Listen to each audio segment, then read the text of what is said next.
जय श्री कृष्ण, राधे राधे। आज हम अध्याय 3 पढ़ेंगे। हे जनार्दन, अगर आप कर्म से बुद्धि ज्ञान को श्रेष्ठ मानते हैं तो फिर हे केशव मुझे घोर कर्म में क्यों लगाते हैं, मोहित सी कर रहे हैं। अतः आप निश्चित करके उस एक बात को कहिए जिससे मैं कल्याण को प्राप्त हो जाऊं।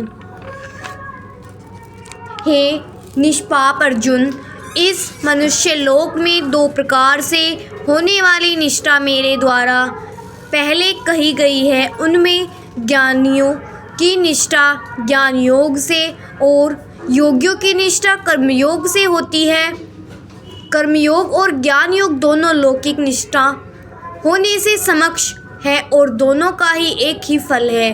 गीता यद्यपि कार्य योग में क्रिया की और सांख्य योग में विवेक की मुख्यता है, तथापि फल में दोनों एक हैं। यहाँ भक्ति योग निष्ठा की बात नहीं कही गई है। इससे सिद्ध हुआ कि कर्मयोग और ज्ञान योग ये 2 ही साधन मान्य हैं। ऐसा नहीं है, कर्मयोग और ज्ञान योग दोनों साधक को अपनी निष्ठाएं हैं, पर भक्ति योग साधकी अपनी निष्ठा न होकर भवनिष्ठा है। भक्ति योग में साधक भगवान पर निर्भर रहता है। कर्मयोग और ज्ञान योग दोनों लौकिक निष्ठा है। जब तक साधक में क्रिया का वेग रहता है तब तक साधक के लिए निष्काम भाव पूर्वक केवल दूसरों के लिए कर्म करने आवश्यक है। दूसरों के हित के लिए कर्म करने से क्रिया का वेग शांत हो जाता है और सभी कर्म अक्रम हो जाते हैं, अर्थात बांधने वाले नहीं रहते। केवल कर्मों का स्वरूप से त्याग करने पर क्रिया का वेग शांत नहीं होता। क्रिया का वेग शांत हुए बिना प्रकृति से संबंध विच्छेद नहीं होता। प्रकृति से संबंध विच्छेद हुए बिना सिद्धि की प्राप्ति नहीं होती। कोई भी मनुष्य किसी भी अवस्था में ऋणमात्र भी कम किए बिना नहीं रह सकता, क्योंकि प्रत्येक पर वश हुए सब प्राणियों से प्रकृति जन्य गुण कर्म करवा लेते हैं। परंतु हे अर्जुन, जो मनुष्य मन से इंद्रियों पर नियंत्रण करके आसक्ति रहित होकर निष्काम भाव से कर्म इंद्रियों समस्त इंद्रियों के द्वारा कर्मयोग का आचरण करता है, वही श्रेष्ठ है। तू शस्त्र विधि से नियत किए हुए कर्तव्य कर्म कर, क्योंकि कर्म न करने की अपेक्षा कर्म करना श्रेष्ठ है तथा कर्म न करने से तेरा शरीर निर्वाह भी सिद्ध नहीं होगा।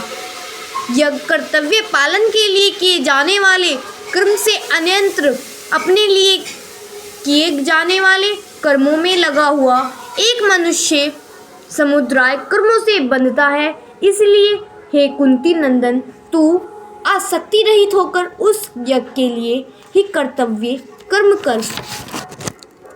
जो कर्म दूसरों के लिए नहीं किए जाते पर युक्त अपने लिए किए जाते हैं, उन कर्म से मनुष्य बंध जाता है।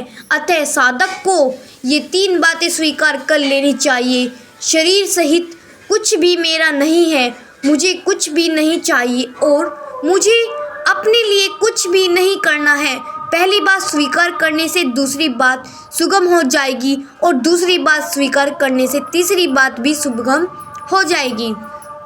प्रजापति ब्रह्मा जी ने सृष्टि के आदि काल में कर्तव्य कर्म के विधान सहित प्रजा मनुष्य आदि की रचना करके उनसे प्रदान किया। मनुष्यों से कहा कि तुम लोग इस कर्तव्य के द्वारा सबकी वृद्धि करो और यह तुम लोगों को कर्तव्य पालन की आवश्यक सामग्री प्रदान करने वाला हो। इस अपने कर्तव्य कर्म के द्वारा तुम लोग देवताओं को उन्नत करो और देवता लोग अपने कर्तव्यों के द्वारा तुम लोगों को उन्नत करें। यज्ञ से पुष्ट हुए देवता भी तुम लोगों को बिना मांगे ही कर्तव्य पालन की आवश्यक सामग्री देते रहेंगे। इस प्रकार उन देवताओं की दी हुई सामग्री को दूसरों की सेवा में लगाए बिना उसे मनुष्य स्वयं ही उसका उपभोग करता है, वह चोर ही है। शरीर 5 भौतिक सृष्टि मात्र का एक क्षुद्रतम अंश है, अतः स्थूल, सूक्ष्म तथा कारण तीनों शरीर संसार के तथा संसार के लिए ही हैं। शरीर स्वयं स्वरूप के काम नहीं आता, प्रयुक्त शरीर का सदुपयोग ही स्वयं के काम आता है। शरीर का दुरुपयोग, उसे दूसरों की सेवा में लगाना, संसार की सेवा में समर्पित कर देना। जो मनुष्य मिली हुई सामग्री का भाग दूसरों को दिए बिना अकेले ही उसका उपभोग करता है, वह चोर ही है। उसे वही दंड मिलना चाहिए जो चोर को मिलता है। हे पार्थ, जो मनुष्य इस लोक में इस प्रकार परंपरा से प्रचलित सृष्टि चक्र के अनुसार नहीं चलता, वह इंद्रियों के द्वारा भागों में रमण करने वाला अघायु पापमय जीवन बिताने वाला मनुष्य संसार में व्यर्थ ही जाता है और जीता है। जो मनुष्य लोक मर्यादा तथा शास्त्र मर्यादा के अनुसार अपने कर्तव्य पालन नहीं करता, उसे संसार में जीने का अधिकार नहीं है। कारण कि मनुष्यों के द्वारा अपने कर्तव्य का पालन न करने से संसार मात्र को हानि पहुंचती है। वर्तमान में जो अन्न, जल, वायु आदि प्रदूषित हो रहे हैं, अकाल, अनावृष्टि आदि प्राकृतिक आपदाएं आ रही है, उसमें मनुष्य का कर्तव्य होना ही प्रधान कारण है। अपने लिए कर्म करना अनाधिकृत चेष्टा है, कारण कि जो कुछ मिला है वह सब संसार की सामग्री है। परंतु जो मनुष्य अपने आप में ही रमण करने वाला और अपने आप में ही तप्त तथा अपने आप में ही संतुष्ट है, उसके लिए कोई कर्तव्य नहीं है। उस कर्मयोग से सिद्ध हुए महापुरुष का इस संसार में न तो कर्म करने से कोई प्रयोजन रहता है और न कर्म न करने से ही कोई प्रयोजन रहता है, तथा संपूर्ण प्राणियों में किसी भी प्राणी के साथ इसका स्वार्थ का संबंध नहीं रहता। इसलिए तू निरंतर आसक्ति रहित होकर कर्तव्य कर्म का भलीभांति आचरण कर, क्योंकि आसक्ति रहित होकर कर्म करता हुआ मनुष्य परमात्मा को प्राप्त हो जाता है। मनुष्य कर्म से नहीं बनता, प्रयुक्त आसक्ति में बंधता है। आसक्ति ही मनुष्य का पतन करती है, कर्म नहीं। आसक्ति रहित होकर दूसरों के हित के लिए कर्म करने से मनुष्य संसार बंधन से मुक्त होकर परमात्मा तत्व को प्राप्त हो जाता है। कर्म में पश्चिम और कर्म योग में विश्राम शरीरी आवश्यकता परिश्रम में है, विश्राम में नहीं। राजा जनक जैसे अनेक महापुरुष भी कर्म योग के द्वारा ही परम सिद्ध को प्राप्त हुए थे। इसलिए लोक संग्रह को देखते हुए भी तू करने के ही योग्य है, अर्थात अवश्य करना चाहिए। जनकादि राजाओं ने भी कर्मयोग के द्वारा ही मुक्ति प्राप्त की थी। इससे सिद्ध होता है कि कर्मयोग मुक्त का स्वतंत्र साधन है। श्रेष्ठ मनुष्य जो जो आचरण करता है, दूसरे मनुष्य वैसा वैसा ही आचरण करते हैं। वह जो कुछ प्रमाण कर देता है, दूसरे मनुष्य उसी के अनुसार आचरण करते हैं। हे पार्थ, मुझे तीनों लोगों न तो कुछ कर्तव्य है और न कोई प्राप्त करने योग्य वस्तु अप्राप्त है, फिर भी मैं कर्तव्य कर्म में ही लगा रहता हूँ।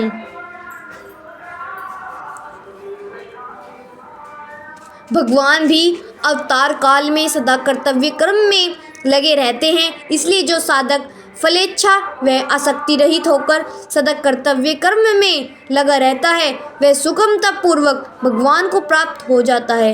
क्योंकि हे पार्थ, अगर मैं किसी समय सावधान होकर कर्तव्य कर्म न करूं तो बड़ी हानि हो जाएगी, क्योंकि मनुष्य सब प्रकार से मेरे ही मार्ग का अनुसरण करते हैं। यदि मैं कर्म न करूं तो ये सब मनुष्य नष्ट भ्रष्ट हो जाएंगे और मैं वर्ण संहरता को करने वाला हो जाऊंगा तथा इस समस्त प्रजा को नष्ट करने वाला बनूं। हे भरत वंशोद्धव अर्जुन, कर्म में आसक्त हुए आज्ञानिजन जिस प्रकार कर्म करते हैं, आसक्ति रहित तत्वज्ञ महापुरुष भी लोक संग्रह करना चाहता हुआ उसी प्रकार कर्म करे। संपूर्ण कर्म सब प्रकार से प्रकृति के गुणों द्वारा किए जाते हैं, परंतु अहंकार से मोहित अंतःकरण वाला अज्ञानी मनुष्य में करता हूँ ऐसा मान लेता है।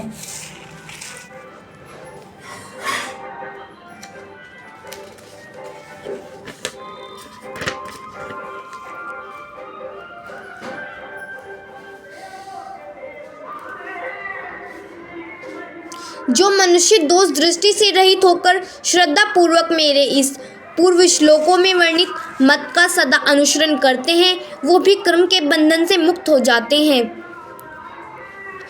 परंतु जो मनुष्य मेरे इस मत में दोष दृष्टि करते हुए उसका अनुष्ठान नहीं करते, उन संपूर्ण ज्ञानों में मोहित और अविवेकी मनुष्यों को नष्ट हुए ही समझो, अर्थात उनका पतन ही होता है।